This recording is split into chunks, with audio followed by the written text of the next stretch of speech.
ជំរាបសួរបងប្អូនទាំងអស់គ្នាអរគុណព្រះថ្ងៃនេះអ្នកគ្រូមានមេរៀនភាសាខ្មែរថ្នាក់ទី3សម្រាប់នឹងបង្ហាញបងប្អូនទាំងអស់គ្នាចាអញ្ចឹងថ្ងៃនេះមេរៀនរបស់យើងគឺមេរៀនទី21សើគំរូចាសើគំរូអញ្ចឹងពេលដែលយើងលើកពាក្យថាគំរូគឺយើងលើកចាំពីមនុស្សម្នាក់ដែលគាត់ធ្វើការល្អមែនទេគុណចាគំរូល្អធ្វើការប្រព្រឹត្តគាត់គឺល្អចាអញ្ចឹងថ្ងៃនេះអ្នកគ្រូបានលើកយកចំណុចមួយនៅក្នុងមេរៀនរបស់យើងគឺតកតងជាមួយនឹងចាបញ្យល់ពាក្យចាអញ្ចឹងយើងបានសិក្សាអំណានរួចហើយណាយើងក៏បានដឹងសាច់រឿងនៅក្នុងមេរៀនសិស្សគំរូផងដែរអញ្ចឹងសិស្សគំរូនៅក្នុងមេរៀនរបស់យើងគឺជាសុធាចាសិស្សដែលមានឈ្មោះថាសុធាចាអញ្ចឹងថ្ងៃនេះអ្នកគ្រូលើកយកបញ្យល់ពាក្យចំនួន2សម្រាប់បង្ហាញកូនទាំងអស់គ្នាចាអញ្ចឹងពាក្យទី1យើងអានថាវិន័យពាក្យទី2យើងអានថាមាយាទចាអញ្ចឹងពាក្យទី1នេះគឺថ្នាក់ពាក្យជានាមចាមាយាទថ្នាក់ពាក្យជានាមការដឹកនាំទៅរកផ្លូវល្អច្បាប់ប្រដៅឲ្យប្រព្រឹត្តត្រឹមត្រូវចាអញ្ចឹងឥឡូវកូនមើលកន្លែងការដឹកនាំទៅរកផ្លូវល្អអញ្ចឹងជាក់ស្ដែងដូចនៅក្នុងសាលារៀនរបស់យើងនៅក្នុងថ្នាក់រៀនរបស់យើង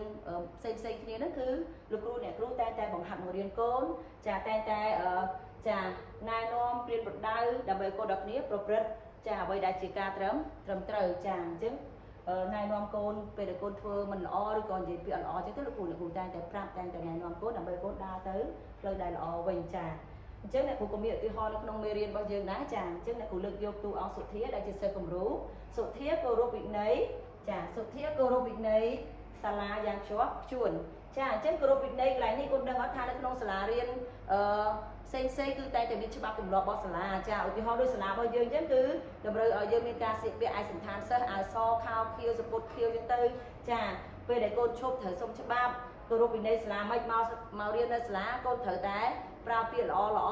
ចេះមានក្តីស្រឡាញ់ចំពោះគ្នាទៅវិញទៅមកចាចេះគោរពគ្នាទៅវិញទៅមកអញ្ចឹងកន្លែងនេះបង្ហាញពីចាវិន័យរបស់សាលាចាអញ្ចឹងដូចគ្នាយើងឃើញថាតួអង្គសុធាគឺជាតួអង្គដែលគោរពវិន័យសាលាបានខ្ជាប់ខ្ជួនល្អមែនទែនចាឥឡូវនេះយើងនឹងចូលទៅដល់ចំណុចទី2មួយទៀតចាពាក្យទី2គឺតាក់ទងជាមួយនឹងមាយាទចាមាយាទថ្នាក់ពាក្យជានាមចាសណ្ដាប់ធ្នាប់របៀបរឹកពាចាអញ្ចឹងយើងមើលសណ្ដាប់ធ្នាប់កន្លែងនេះចាអញ្ចឹងយើងមើលថាមាយាទតាក់ទងជាមួយនឹងចា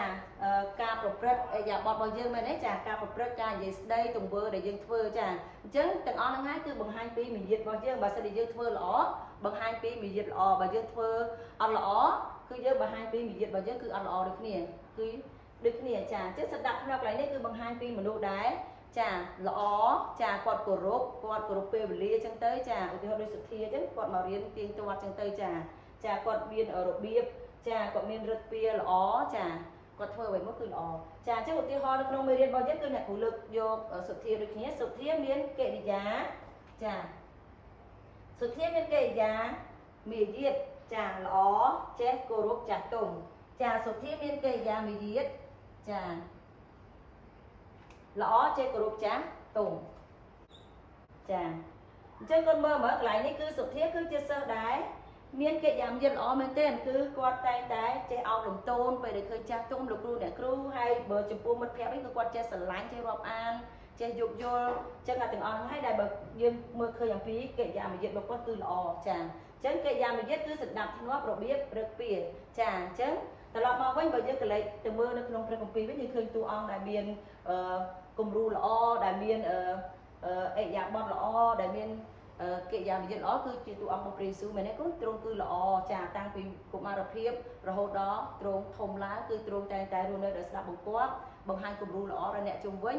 ចាហើយគោរពចាស់ទុំដែលនៅជុំវិញចឹងអ្នកក៏សង្ឃឹមថាមេរៀនថ្ងៃនេះនឹងមានចំណុចល្អសម្រាប់បង្ហាញកូនហើយកូននឹងអាចនឹងយកគំរូតាមជាពិសេសគឺតួអង្គសុធានៅក្នុងមេរៀននេះគឺក៏ព្រះយេស៊ូវព្រះអង្គជាព្រះចាដែលព្រះអង្គតែងតែបង្ហាញគំរូល្អសម្រាប់យើងដូចគ្នាចាអញ្ចឹងអរគុណច្រើនកូនសូមប្រាប់ទានពរជំរាបលា